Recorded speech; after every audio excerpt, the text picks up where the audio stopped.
우리 한 20절까지 같이 보도록 하겠습니다. 우리가 원하지만 놓을 수가 없는 거죠. 우리가 특히 자녀를 건사하거나 아니면 국방임을 다해야 하는 청년들이 또 시험을 봐야 되는 우리 학생들이 의무나 책임에서 멀리 하고자 하면 그 고통으로 다가오는 거죠. 더 큰 고통으로. 이 세상에서 평안이 깨어지는 것은 필연인 것 같습니다.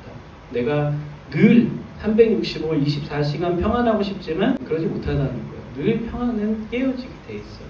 근데 우리가 신앙을 갖는 거는 우리가 비록 세상에서 평안이 깨어질 수 있지만 우리에게 궁극적인 평안이 있어요. 예수님께서 주시는, 예수님 그러셨잖아요. 내가 너희에게 평안을 주노라. 이 평안은 세상이 줄 수 있는 평안이 아니다. 그래서 우리가 신앙 안에서 평안을 경험한 사람과 교회를 다니지만 그 신앙의 예수님의 평안을 경험하지 못한 사람들이 있어요.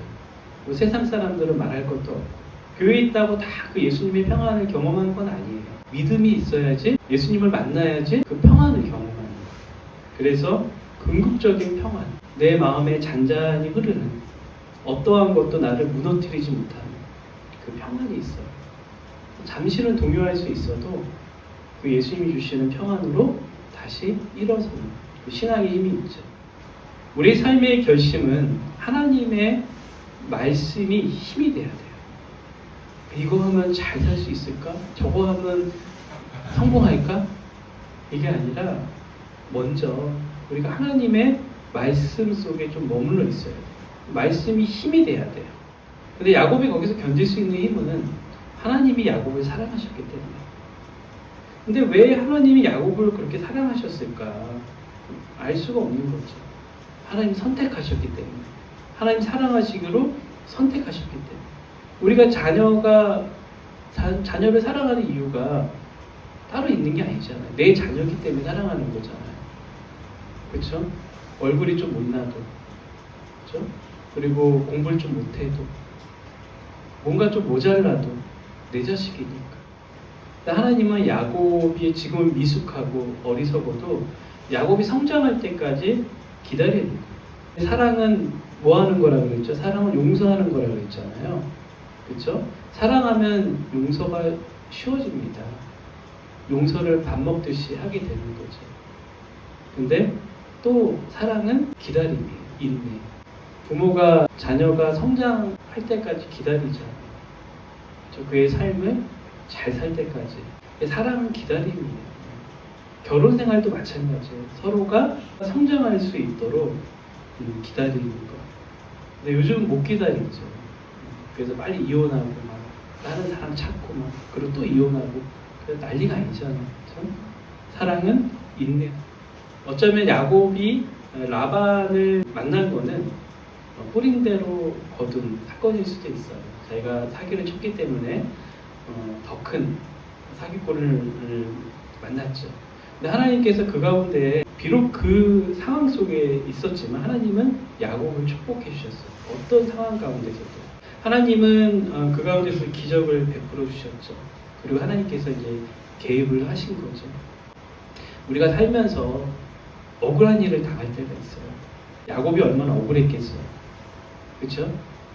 라반 삼촌 집에 갔는데 억울한 일을 많이 당했죠. 근데 하나님께서 가만히 있지 않으십니다. 하나님은 반드시 그 가운데서 은혜를 베풀어 주세요. 그리고 그 하나님 반드시 그걸 또 갚아주세요. 내가 갚지 않아도 원수 갚는 것이 나에게 있지 않다. 그렇게 얘기를 하잖아요. 저도 30대 중반에 개척을 하면서 억울한 일이 참 많이 있었어요. 목회를 하면서 계속 쫓겨나고 좀 가는 곳마다 쫓겨났어요. 그 정도 되면 인간성의 문제가 있어야 되잖아요. 그렇죠? 그 사회생활도 못 해야 되잖아요. 제가. 근데 사회에서 사회생활에서 굉장히 인정을 받고 있어요.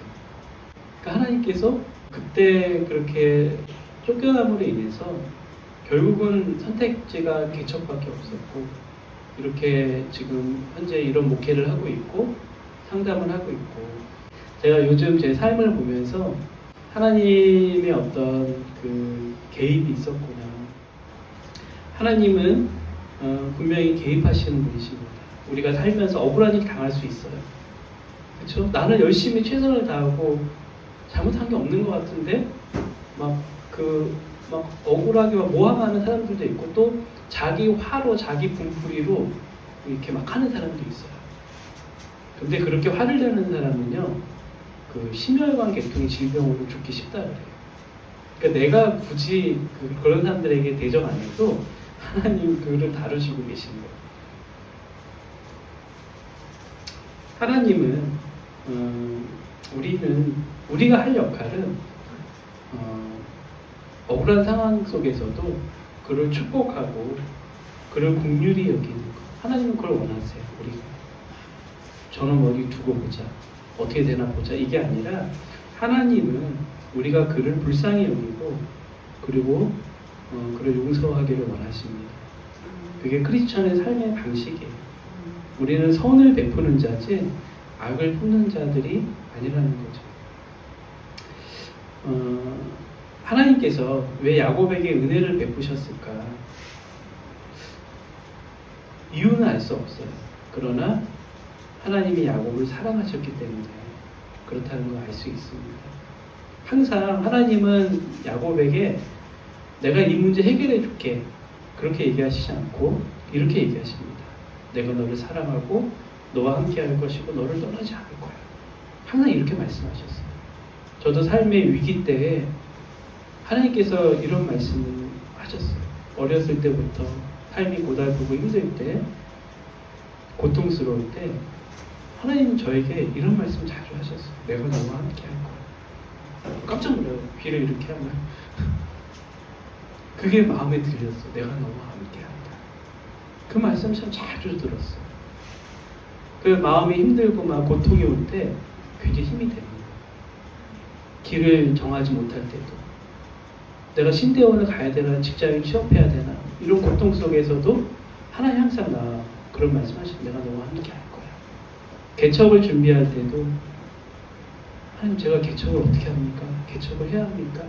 그때도 하나님께서 말씀하셨어요. 내가 너와 함께 할 거야. 하나님 늘 그렇게 말씀하셨어요. 저뿐만 아니라 여러분에게도 하나님 말씀하실 겁니다. 내가 너와 함께 할 거야. 내가 너와 함께 할 거야. 내가 너를 떠나지 않을 거야. 맞습니다. 우리가 힘든 인생이지만 힘든 삶이지만 힘든 삶 가운데 하나님께서 열린 문을 열어주셨을 때 그게 하나님 나에게 열어주시는 거라는 확신을 더 가질 수 있어요. 하나님은 모든 문을 다 닫지 않으십니다. 하나님은 그런 분이 아니세요. 여러분이 혹시 한두 가지 일에 실패할 수 있어요. 그러나 하나님 반드시 우리에게 길을 열어주세요. 우리가 믿음의 눈을 들어서 보면 그 길이 보입니다. 하나님 그 길을 여러분에게 반드시 허락하십니다. 하나님 지금도 역사하시고 우리가 그 문을 통해서 하나님께 더 가까이 갈 수 있는 그 통로가 되는 거예요. 고통의 시간들을 이겨낼 수 있는 통로가 되는 거죠. 우리가 함께 그런 하나님의 은혜를 받는 우리 삶 가운데 매일매일 하나님께 더 가까이 다가갈 수 있는 그런 은혜가 있기를 축원합니다. 이 시간 다 함께 기도합니다.